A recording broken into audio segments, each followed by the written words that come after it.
BRS working president KTR పై TPCC అధ్యక్షుడు మహేష్ కుమార్ గౌడ్ సంచలన వ్యాఖ్యలు చేశారు.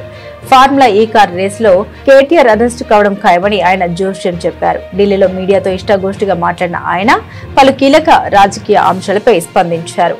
గత బీఆర్ఎస్ ప్రభుత్వంపై మహేష్ కుమార్ గౌడ్ తీవ్రస్థాయిలో విమర్శలు గుప్పించారు. కేసీఆర్, కేటీఆర్ ఇద్దరు ఫోన్ ట్యాపింగ్ చేసి గత ఎన్నికల్లో గెలిచారని ఆయన ఆరోపించారు. తమ కాంగ్రెస్ ప్రభుత్వం సంక్షేమం, అభివృద్ధిని లక్ష్యంగా చేసుకుని ముందుకు సాగుతుందని స్పష్టం చేశారు. రాబోయే జూబ్లీహిల్స్ ఉప ఎన్నికల్లో కాంగ్రెస్ పార్టీ విజయం సాధించడం ఖాయమని ధీమా వ్యక్తం చేశారు.